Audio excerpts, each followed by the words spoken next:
Hello my dear friends and students, welcome to English Max. इसमें हम लोग SSC MTS 2023 का प्रीवियस पेपर सॉल्व कर रहे हैं और आज हम लोग करने जा रहे हैं 6 सितंबर का शिफ्ट 2। मतलब ये कौन सा होगा, 9 और 2 11th होगा आज। ठीक है, 10 इसके पहले हम लोग कर चुके हैं। तो आज जो लोग हमारे साथ पहली बार हैं, अब तो आपको पता चल ही गया कि आज हम लोग 11th करने जा रहे हैं। 6 के पहले 1 का, 4 का और 5 का, मतलब सब में 3 है, तो 3 × 3 = 9 हम लोग ये फर्स्ट, फोर्थ और फिफ्थ का हो गया और एक हो गया 6 का, तो कुल मिला के 10 हो चुके हैं। अच्छा, एमटीएस का ही नहीं, सीजीएल, सीपीओ और स्टेनो सबका कराया हूँ। एमटीएस का भी 2022 और 2021 ये सब भी हो गया है। तो आपके पास बहुत सारा डिस्कशन है करने को, आप सबके साथ पीडीएफ भी है और इतना सारा आप करते करते करते साल भर हो जाएगा। बहुत सारे डिस्कशन, एक में 40 45 सेट है भाई। अब रोज़ एक देखेंगे तो आपको सालों लग जाएगा ख़त्म करने में। अच्छा, आप किसी भी एग्ज़ाम की तैयारी कर रहे हों, आपको एसएससी में जितने भी एग्ज़ाम हुए सब का पढ़ना चाहिए, क्योंकि लेवल में बस 19-20 का फ़र्क होता है। मैं जो कि सारा डिस्कशन कर रहा हूँ तो मुझे अच्छी तरह से पता है कि हमने कई बार तो सीपीओ के क्वेश्चन सीएचएसएल में देखे, सीएचएसएल के क्वेश्चन स्टेनो में देखे, स्टेनो के क्वेश्चन एमटीएस में देखे, एमटीएस सब में इंटरचेंज होता रहता है। आखिर क्वेश्चन बनाने वाली टीम तो वही है ना। ठीक है, तो अब आप समझ गए होंगे मैं कहना क्या चाह रहा हूँ। चलिए शुरू करते हैं आज का डिस्कशन। और आपका पहला क्वेश्चन क्या है, वन वर्ड सब्स्टिट्यूशन का। इसमें सबसे पहले क्वेश्चन पूछा इन्होंने एंटोनिम, अनप्लीजेंट का वन वर्ड। अच्छा, अब एक बात बताओ, अनप्लीजेंट भी तो एक ही वर्ड में है, तो यहाँ वन वर्ड सब्स्टिट्यूशन लिखने की क्या ज़रूरत है, कह देते उसका साइनोनिम बताओ। यहाँ लिखा इन्होंने वन वर्ड सब्स्टिट्यूशन और यहाँ पूछ क्या रहे हैं, एक वर्ड में अनप्लीजेंट को सब्स्टिट्यूट करो। तो अनप्लीजेंट का दूसरा मीनिंग क्या होता है, नेस्टी। नेस्टी का मतलब होता है जो बहुत बैड हो, वेरी बैड या वेरी अनप्लीजेंट। ठीक है, वेरी बैड। और दूसरी मीनिंग सीधे सीधे अनप्लीजेंट होती है। फिलहाल ये आपका आंसर रहा। नेबुलस का क्या मतलब होता है, नेबुलस का मतलब होता है made of clouds. Made of clouds, कोई ऐसी चीज़ जो किससे बनी हो, क्लाउड्स से बनी हो। अच्छा, क्लाउड्स से कोई चीज़ बनी होगी तो कैसी होगी, हैज़ी होगी। हैज़ी का मतलब क्या होगा, नॉट क्लियर। तो नेबुलस कभी कभी नॉट क्लियर के सेंस में भी यूज़ किया जाता है। अगर वो कभी क्लियर का अपोजिट पूछ ले या एक्सप्लिसिट का अपोजिट पूछ ले, ऑब्वियस, अपैरेंट, एविडेंट का अगर अपोजिट पूछें, स्पष्ट का अपोजिट नेबुलस हो जाएगा। ठीक मीनिंग में। नेग्लिजिबल का मतलब क्या होता है, बहुत मामूली, बहुत तुच्छ होता है, ऐसा जिसको हम आराम से नेग्लेक्ट कर सकते हैं, वो जो इम्पोर्टेंट ना हो वो नेग्लिजिबल हो जाएगा। नेटल क्या होता है कि टाइम या प्लेस ऑफ बर्थ, दोनों चीज़ों के लिए लगता है। टाइम भी हो सकता है और प्लेस भी हो सकता है, आपके जन्म का समय और आपके जन्म की जगह, उसको हम लोग नेटल कहते हैं। फिलहाल आंसर आपका नेस्टी हुआ, बाकी वर्ड की मीनिंग आपको पता चल गई। किसी दिन वो क्वेश्चन बन सकता है। दूसरा क्वेश्चन आपका इनकरेक्टली स्पेल्ड वर्ड है। रिकमेंड की स्पेलिंग एकदम सही है तो आंसर नहीं होगा। रिकमेंड की मीनिंग आप जानते हैं, जब हम किसी को कोई चीज़ रिकमेंड करते हैं। टुमारो की स्पेलिंग एकदम सही है तो ये आंसर तो हो नहीं सकता। इररेजिस्टिबल की स्पेलिंग गलत हो गई तो ये आपका आंसर है। पैरेलल की भी स्पेलिंग एकदम सही है तो ये आंसर नहीं होगा। इसमें किसी की मीनिंग बताने लायक तो है नहीं। पैरेलल भी आप लोग जानते हैं समानांतर होगा। इररेजिस्टिबल का मतलब क्या हुआ, रजिस्ट करना क्या होता है, जिसका विरोध कर सकते हो, जिसको रजिस्ट कर सकते हो। इररेजिस्टिबल का मतलब कोई ऐसी चीज़ जिसका विरोध भी नहीं कर सकते हो। तो इररेजिस्टिबल में एक्चुअली गलती क्या जानते हैं, यहाँ जो टी के बाद ए लिखा है ना, टेबल, वो टेबल नहीं टेबल होगा। TI लास्ट में क्या होगा, TIBLE होना चाहिए। इररेजिस्टिबल होता है, इररेजिस्टेबल नहीं, इररेजिस्टिबल होता है। ठीक है, चलिए अगला क्वेश्चन करें। अगला क्वेश्चन है आपका नंबर 3। इसमें आपको एरर बतानी है। एरर में देखो लिखा, I want to give you an information about the missing necklace. अब देखो, इंफॉर्मेशन जो होती है ना, वो अनकाउंटेबल नाउन होता है और अनकाउंटेबल नाउन के पहले हम AN नहीं लगाते हैं। तो अब ये कह सकते हो सम इन्फॉर्मेशन, ऐसे कह सकते हो सम इन्फॉर्मेशन, लेकिन an information N uncountable noun के पहले नहीं लगता है। तो एरर फिलहाल ये हो गई, आपका आंसर 3 होगा। आगे आ जाते हैं। नेक्स्ट क्वेश्चन है आपका, दैट कैन सब्स्टिट्यूट, और अंडरलाइन क्या है, लाइफ हिस्ट्री। अब देखो यहाँ कह रहे हैं कि एक ऐसा वर्ड ढूंढो जो इसको क्या करे, सब्सटीट्यूट कर दे, जो इसकी जगह पर यूज किया जा सकता है, जो उसको रिप्लेस कर दे।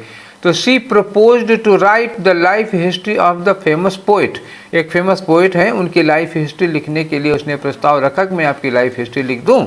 तो पोइट अगर खुद लिखते तो ऑटोबायोग्राफी होता है, कोई दूसरा लिखेगा तो बायोग्राफी होता है, तो आंसर क्या होगा आपका, बायोग्राफी होगा। नॉवेल जानते हैं क्या होता है, उपन्यास होता है। तो एक कहानी की ये विधा होती है साहित्य में, उपन्यास होता है ये। और अगर एडजेक्टिव के रूप में यूज किया जाता है ना, तो नॉवेल किसके लिए लगता है, न्यू के लिए लगता है, नया। नॉवेल आइडियाज़ तो होता है नए नए विचार। माइथोलॉजी क्या होता है, माइथोलॉजी होती है जैसे जो हमें, जो चीज़ें हमें पुराणों में पढ़ने को मिलती हैं, जो इतिहास में नहीं है, इतिहास के अलावा रिलीजन से रिलेटेड चीज़ें होती हैं, ज़्यादातर इनको काल्पनिक कथाएं ही मानते हैं। ऑटोबायोग्राफी मतलब खुद से लिखी हुई अपनी लाइफ हिस्ट्री होती है, बायोग्राफी दूसरे के द्वारा लिखी हुई लाइफ हिस्ट्री होती है। चलिए आगे चलते हैं, अगला क्वेश्चन लेते हैं आपका, क्वेश्चन नंबर 5 है। 5 में इन्होंने पूछा कि अप्रोप्रिएट मीनिंग बताओ, किसकी बतानी है, एंशिएंट की। एंशिएंट का मतलब क्या होता है, प्राचीन होता है, जो बहुत पहले से रिलेटेड हो, प्राचीन। प्राचीन तो समझ रहे हैं। अब ऑप्शंस में एक है एंटीक, तो एंटीक का मतलब क्या होता है, बहुत पुराने समय से संबंधित हो गया। अनवोर्न, अब देखो वोर्न का मतलब क्या होता है, वोर्न मतलब होता है जो चीज़ जर्जर हो गई हो। जर्जर मतलब कोई ऐसी चीज़ जिसको हमने इतना यूज किया कि वो घिस गई है।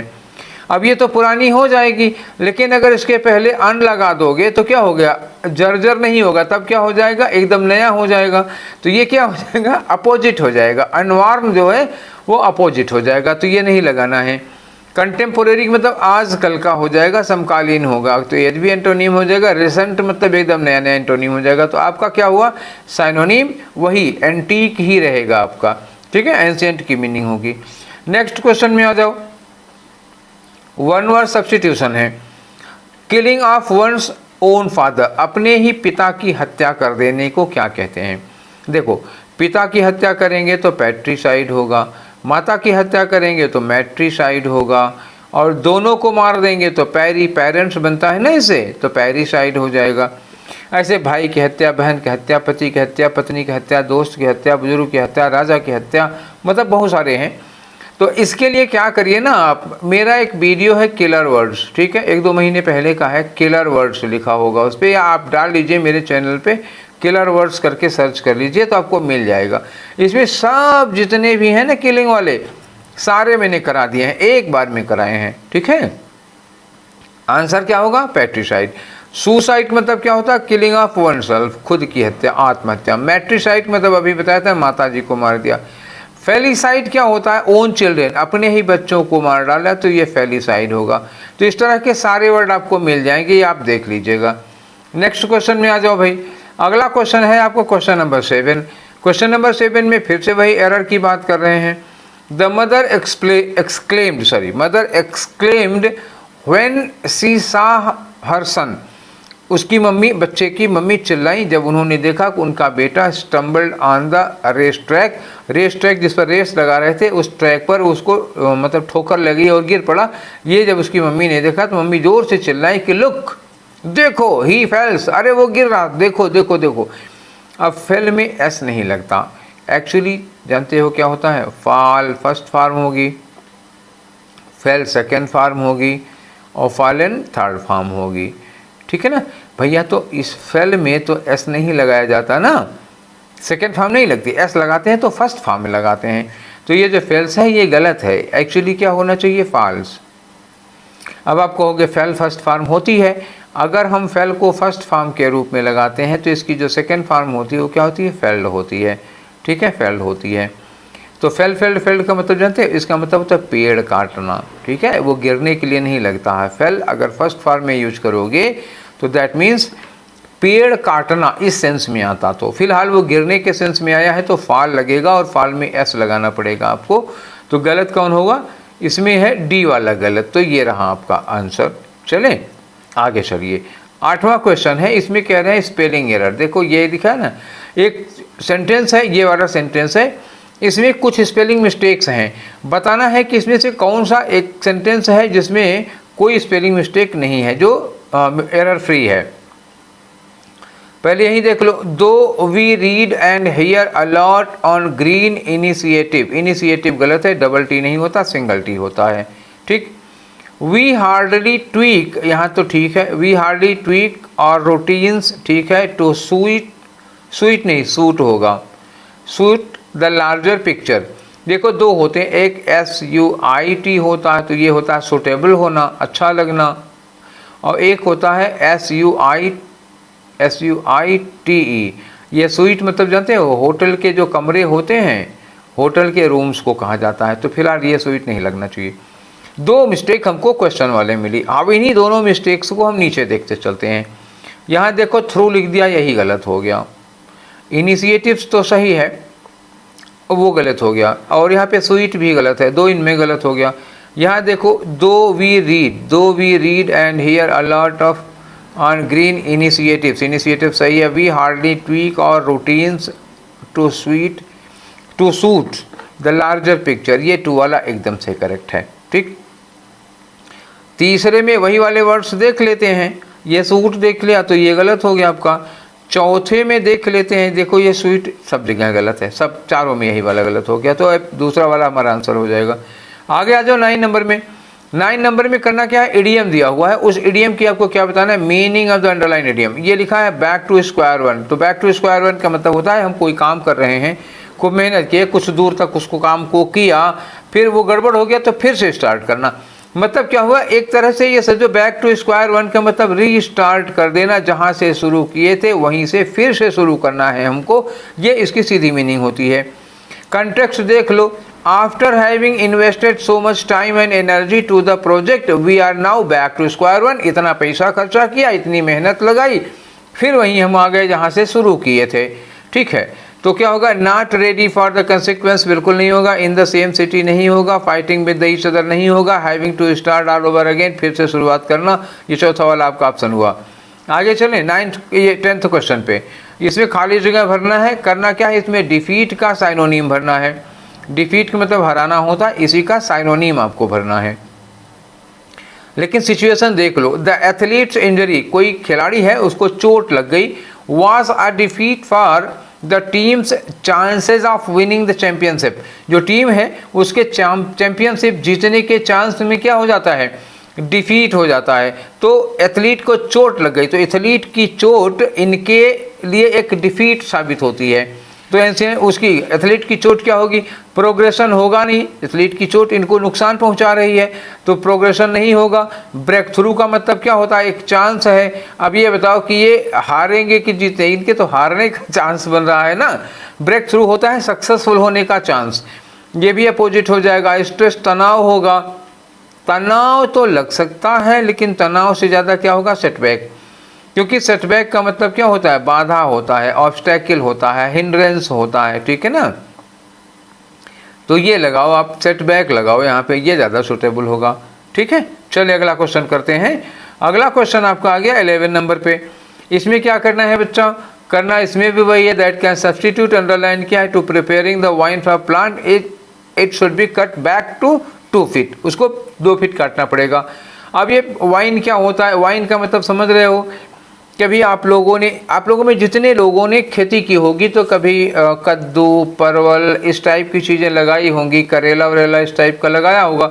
तो करेले वगैरह का पेड़ इतना मजबूत नहीं होता कि सीधा खड़ा हो सके, उसके लिए क्या करना पड़ता है कि जैसे लकड़ी का कोई चीज़ ऐसे ज़मीन में गाड़ देते हैं और उस पर क्या करते हैं, ऐसे ही एक लकड़ी और लगा देते हैं, तो यहाँ से वो पेड़ इस पर क्या करता है, इसको ऐसे ऐसे ऐसे ऐसे करके चढ़ लेता है, ऐसे ऐसे ऐसे ऐसे, तो यही फल लगते हैं। यहीं ऊपर इसमें क्या लगते हैं, 3-4 लेयर बना देते हैं, तो कुछ बेलें ऐसे जाती हैं, कुछ बेलें ऐसे जाती हैं।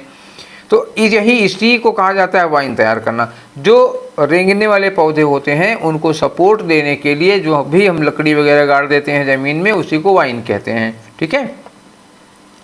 तो टू प्रिपेयरिंग, देखो टू के साथ प्रिपेयरिंग नहीं होता है, टू के साथ क्या लगती है, वर्ब की फर्स्ट फॉर्म लगाते हैं।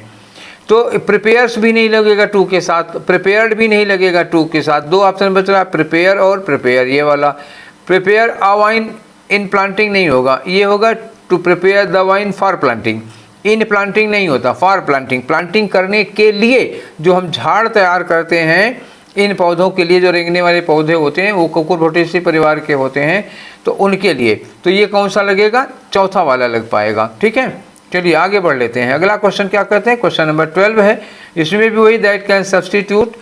अब इसमें अंडरलाइन पार्ट क्या है, are sell their companies products. तो लिखा they are sell their companies products to people. तो आर के साथ भाई देखो वर्ब की या तो थर्ड फॉर्म लगती है या तो वर्ब की आईएनजी फॉर्म लगती है। अब अपनी कंपनी के प्रोडक्ट को लोग खुद बेच रहे हैं तो सेंटेंस एक्टिव वॉइस में होगा। अगर सेंटेंस एक्टिव वॉइस में होगा तो आर के बाद क्या लगनी है, वर्ब की आईएनजी फॉर्म लगनी चाहिए। समझ गए। तो पहले देखो दे हमारा सब्जेक्ट है, दे क्या होगा, हमारा सब्जेक्ट है। सब्जेक्ट प्लूरल है तो इसके साथ वाज तो लग ही नहीं सकता किसी कीमत पर, और ना इज लग सकता है। दे के साथ वाज और इज कट गया। आपके पास दो ऑप्शन है, दे आर सेलिंग होगा, दे आर सेल होगा। तो आर के साथ वर्ब की फर्स्ट फॉर्म कभी लगती नहीं है तो क्या हो गया, दे आर सेलिंग हो गया। आई होप कि समझ में आ गया होगा। चलिए आगे करते हैं हम लोग क्वेश्चन 13 नंबर पे। 13 में करेक्टली स्पेल्ड वर्ड बताना है। चारों वर्ड क्या है, मिलेनियम। ध्यान रखना इसमें एम आई के बाद डबल एल होगा, फिर ई होगा, फिर डबल एन होगा, ये याद रखना। Double L double N. तो मिलेनियम किस में दिया है, मिलेनियम पहले वाले में डबल एल दिया है, इसमें सिंगल एल दिया है, गलत। इसमें सिंगल एल दिया है, इसमें गलत। इसमें सिंगल एन दिया है, गलत। दो चीज़ें बताइए ना, दो चीज़ें ध्यान रखना, एल भी डबल है, एन भी डबल है। हमारा आंसर एक इतनी ही बार में हो गया, वावेल कोई नहीं रटा हमने। चलिए आगे चलें, नेक्स्ट क्वेश्चन आ जाओ 14 पे। तो ये खाली जगह भरनी है आपको। अब देखो लिखा हुआ है the student provided her English teacher a short and incoherent account of her journey to Shimla with her parents. जो स्टूडेंट है अपने पेरेंट्स के साथ शिमला की जर्नी पर गया था, उसका एक अकाउंट देता है। अकाउंट का मतलब यहाँ क्या होता है, एक वर्णन करता है उसका। कैसा वर्णन करता है, एक शार्ट। शार्ट का मतलब क्या हुआ, बहुत छोटा में, बहुत संक्षेप में। और इनकोहेरेंट, इनकोहेरेंट का मतलब क्या होता है, कोहेरेंट का मतलब होता है समझ में जो आए।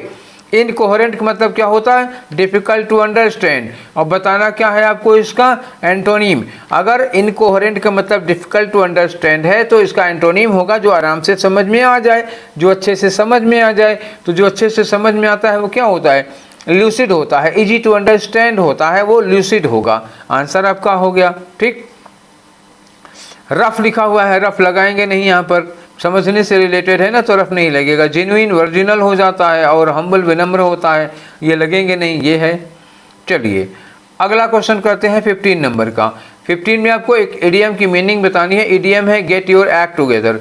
तो गेट योर एक्ट टुगेदर का मतलब हुआ कि आप जो भी काम कर रहे हैं उनको एक ऑर्गेनाइज्ड वे में करिए।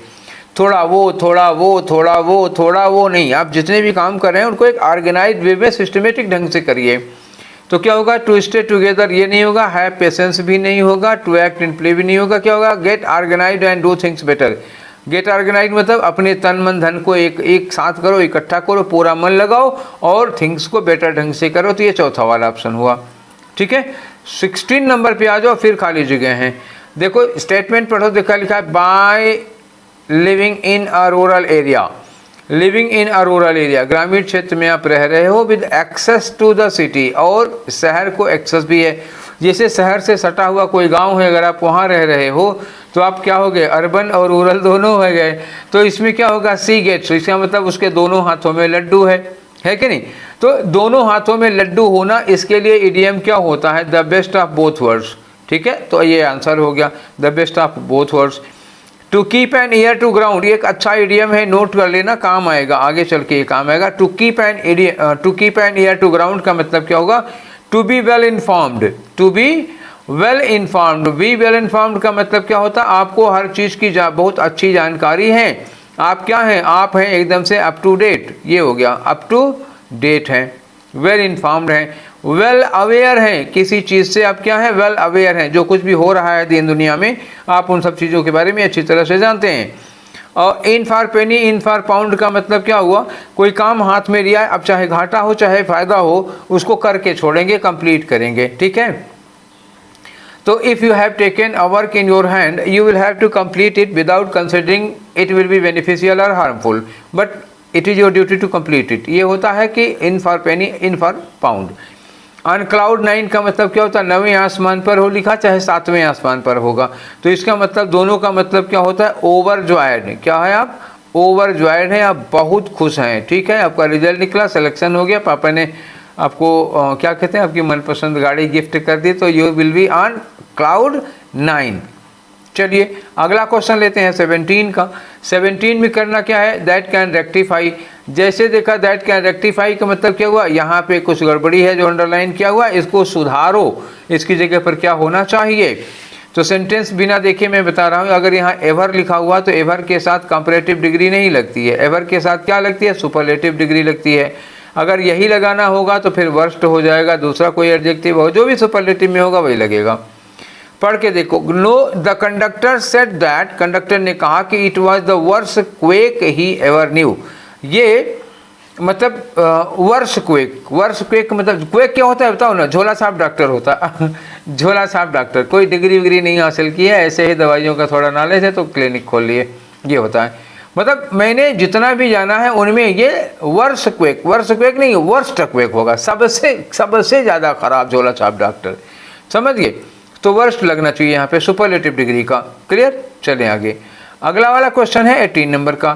18 नंबर में फिर एक अंडरलाइन किया हुआ है, लेकिन अब की बार जो अंडरलाइन किया है वो इडियम है। इडियम है तो मतलब बताना होगा। देखो लिखा है most appropriate meaning, Mary is a ball of fire and is always engaged in something creative. तो बॉल ऑफ फायर का मतलब होता है बहुत ही क्यूरियस होता है, बहुत एनर्जेटिक होता है। कोई आदमी जो बहुत एनर्जेटिक होगा, और दूसरा बात वो बहुत क्यूरियस होगा, कोई भी चीज़ जानने के लिए उसके अंदर बहुत उत्सुकता होगी, उसको करने की भी बड़ी उत्सुकता होगी, दोनों चीज़ें होती उसमें, ठीक। बहुत एक्टिव और बहुत एनर्जेटिक। ऑप्शन लो, डल एंड इंसिपिड हो ही नहीं सकता। To be good and beneficial for someone, किसी के लिए फ़ायदेमंद नहीं होता ये आदमी। टॉकेटिव भी नहीं होगा, क्या होगा, an active and energetic person. This is your answer 4। चलिए आगे बढ़ते हैं। क्वेश्चन नंबर 19 में क्या है, वही दैट कैन सब्स्टिट्यूट। कुछ है अंडरलाइन, ये लिखा है द कैट, अंडरलाइन किया हुआ है। अब कैट्स में ऑप्शन देखो ऐसे दिया हुआ है, तो देखते हैं कि इसमें क्या हो सकता है। पहले स्टेटमेंट पर, the cat's food foul, the cat's food bowl was empty. बिल्ली का जो फूड बाउल था जिसमें वो खाना खाती थी वो खाली था। तो बिल्ली का पजेसिव का सेंस आ रहा है, पजेसिव का सेंस आएगा तो ये कैसा लगेगा, ये ऐसा लगेगा, ठीक है कि नहीं। कैट्स ऐसे लगना चाहिए। अब कैट्स में एक तो ये वाला हो गया कैट्स, ये होगा नहीं, कई बिल्लियों का है नहीं। एक ये वाला लगा हुआ सही, ये भी नहीं होगा, प्लूरल में आना नहीं। अब आ कैट्स होगा कि द कैट्स होगा, तो चूंकि कोई पार्टिकुलर बिल्ली की बात कर रहे हैं ना, पढ़ के देखो, the cat's food bowl was empty so he mewed, तो वो म्याऊ म्याऊ करने लगा। ही लिखा है तो बिलौटा होगा ना टॉम होगा, फिर बिल्ली नहीं है, बिलौटा है। Incessantly until his owner finally filled it with fresh cable, जब तक उसके मालिक ने उसके कटोरे को फिर से उसके भोजन से भर नहीं दिया तब तक वो म्याऊ म्याऊ करता रहा।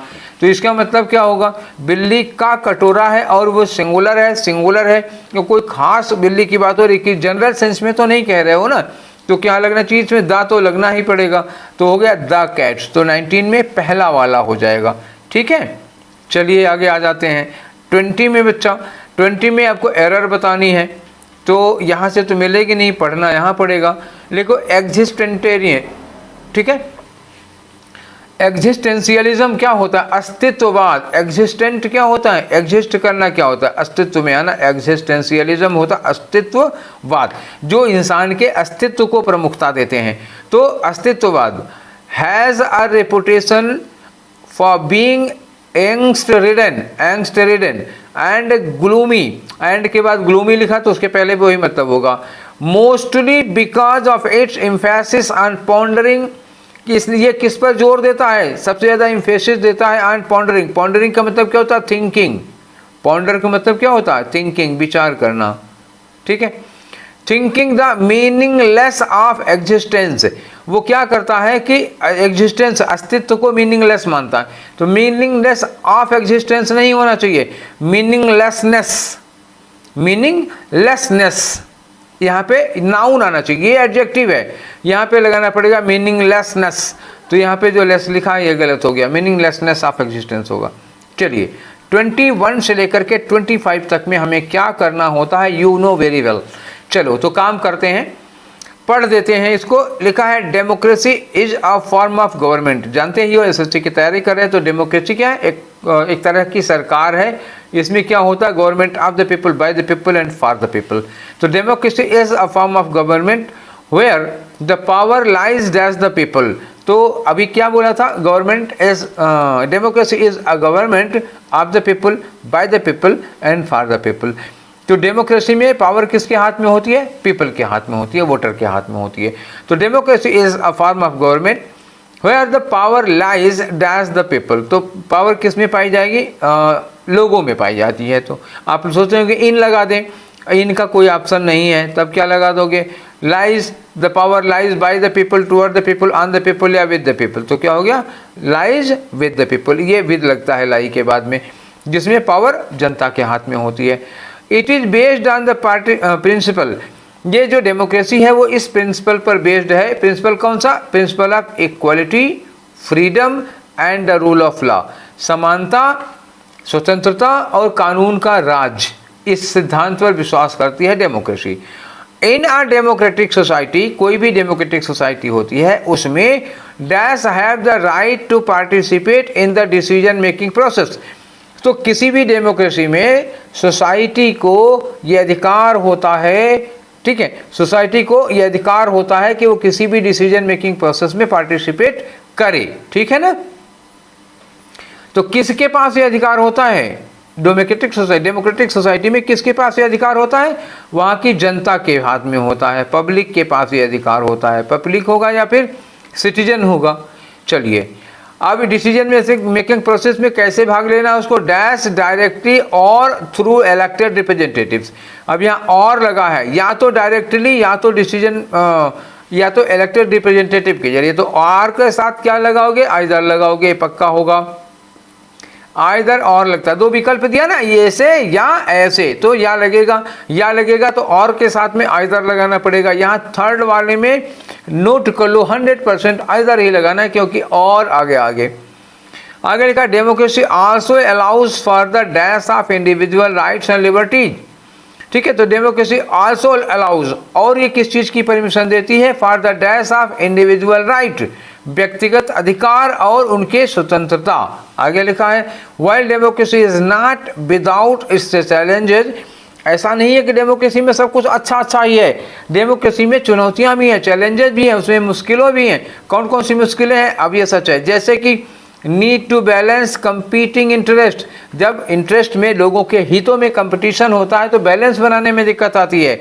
और the risk of dash movements, तो जो बहुत लोकप्रिय मूवमेंट होते हैं जिसमें जनता बहुत ज़्यादा मात्रा में भाग लेती है, बहुत ज़्यादा संख्या में भाग लेती है, तो उसको कहते हैं मूवमेंट्स। के लिए यहाँ पे हमें क्या यूज करना है, एडजेक्टिव लगाना है जो बड़े पैमाने पर होते हैं। तो पहला फिलर तो हम लोग भर चुके हैं ना, 21 वाला विद कहा था मैंने कि इसमें जो पावर होती है lies with the people. Second number पे आ जाओ भाई, सेकेंड नंबर में ये था आपका भरने के लिए। यहाँ मैंने कहा था कि लोगों के पास अधिकार होता है डिसीजन मेकिंग प्रोसेस में भाग लेने का, सीधे या अपने प्रतिनिधियों के जरिए। तो यहाँ लोगों के लिए क्या आएगा, ह्यूमंस नहीं आएगा, बल्कि क्या आएगा, सिटीजन्स। किसी भी डेमोक्रेसी में वहाँ के सिटीजन वोट करते हैं, बाहरी लोग वोट नहीं करते हैं, सिटीजन के पास होता है। अच्छा, केवल लायर्स या पॉलिटिशियंस के पास भी नहीं है, किसके पास है, ये सारे सिटीजन्स के पास है। तो दूसरे फिलर में सिटीजन्स आ गए। तीसरे में तो मैंने कहा ही था कि आइदर के साथ और लगेगा। जब यहाँ पर और लगा है तो कान पकड़ के यहाँ आइदर बैठा दो, तो आइदर कौन सा होगा, ये होगा, ठीक। नाइदर के साथ नॉर लगता है, और नहीं लगता, तो ये कट गया। हाउएवर के साथ और लगता नहीं है, आल्सो के साथ और लगता नहीं है, केवल आइदर के साथ और लगेगा। तो either will be your correct answer. ये आसानी से हो गया। नेक्स्ट क्वेश्चन में आ जाओ, ये सेकेंड लास्ट है, फिलर नंबर 4 है। यहाँ लगाना है allows for the dash of individual rights and liberties. तो जो डेमोक्रेसी है, ठीक है ना, तो जो डेमोक्रेसी है इन्होंने कहा आल्सो अलाउज, किस बात की परमिशन देती है, dash of individual rights and liberties.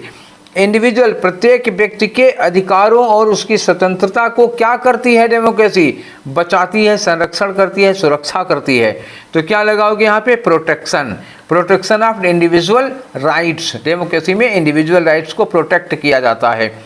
Diverse करने का मतलब क्या होगा, आपके ये अधिकार हैं, उसको थोड़ा इधर कर दिया, थोड़ा इधर कर दिया, थोड़ा इधर कर दिया, थोड़ा इधर भेज दिया, तो डाइवर्स करना, छितराना नहीं होगा। और प्रोस्क्रिप्शन का मतलब क्या होता है? प्रोस्क्रिप्शन का मतलब क्या होता है? बैन कर देना, किसी चीज़ पर प्रतिबंध लगा देना। तो डेमोक्रेसी में व्यक्तिगत अधिकारों को तो बैन किया नहीं जाता, तो फिर ये भी गलत हो जाएगा। और डेलिमिटेशन का मतलब क्या होता है? लिमिट कर देना, किसी चीज़ की एक सीमा निर्धारित कर देना। जैसे कहते हैं कि आपको इतना चीज़ इतना मिल पाएगा महीने भर, तो वो लिमिटेड कर देना, उसको डेलिमिटेशन भी नहीं होगा, बल्कि क्या होगा? आपके अधिकारों को प्रोटेक्ट किया जाता है, बचाया जाता है। नेक्स्ट क्वेश्चन में आ जाओ भाई। अगला क्वेश्चन है आपका पिलर नंबर 5। ये रहा पिलर नंबर 5। तो इन्होंने कहा कि एक बैलेंस बनाना पड़ता है, need to balance competing interest and the risk of dash movement, और ऐसे मूवमेंट का भी खतरा होता है। इलाइटिस्ट मूवमेंट, इलाइट क्लास का मतलब क्या होता है? बहुत संभ्रांत वीआईपी कुलीन वर्ग के लोग, तो एरिस्टोक्रेटिक टाइप के पीपल होते हैं, इनके मूवमेंट का खतरा नहीं होता। बल्कि मार्जिनल मूवमेंट मतलब सीमांत वाले होते हैं, ठीक है, तो ये सीमांत भी नहीं लगेगा। नेग्लिजिबल मूवमेंट, अगर नेग्लिजिबल होगा तो खतरा क्यों होगा? बल्कि क्या होगा? पॉपुलिस्ट मूवमेंट होता है, ठीक है। पॉपुलिस्ट मतलब जिसमें बहुत ज़्यादा पब्लिक इन्वॉल्व होती है। तो इस तरह डेमोक्रेसी में देखो पब्लिक मूवमेंट का खतरा तो रहता है, कभी भी कुछ भी गलत हुआ तो जनता सड़क पे आ जाती है विरोध करने के लिए, ठीक है। तो 25 क्वेश्चन हम लोगों ने आज के भी कर लिया। आज हमारा सेट नंबर कौन सा था? 11।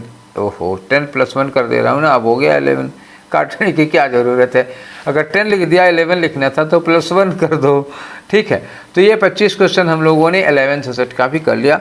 उम्मीद है कि आप लोगों को अच्छा लगा होगा। इसके बाद भी अगर किसी को कोई डाउट है तो आप हमको मेल करो, मैसेज करो, ठीक है। व्हाट्सएप पर नंबर है मेरा, तो सब लोग व्हाट्सएप पे मैसेज कर सकते हो, सर ये हमको प्रॉब्लम है या ये नहीं समझ में आई, तो मुझे जैसे ही फुर्सत मिलेगी मैं आप लोगों को वो डाउट क्लियर कर दूँगा, ठीक है। तो ये सेशन फिलहाल यहीं पर वाइंड अप करते हैं। आप अपने सुझाव हमको दीजिएगा, और अच्छा लगा दोस्तों के साथ शेयर करो। फिर मिलते हैं रात में 10 बजे लाइव वाली क्लास में। आज की रात 10 बजे हम लोग करेंगे 1 वर्ड सब्स्टिट्यूशन, किसका? स्टेनो का, ठीक है। अब एक दिन में ख़त्म होता है, तो एक दिन में नहीं तो 2 दिन में। तो उम्मीद है आप रात में 10 बजे हमको मिलेंगे। तो टेक केयर, थैंक यू।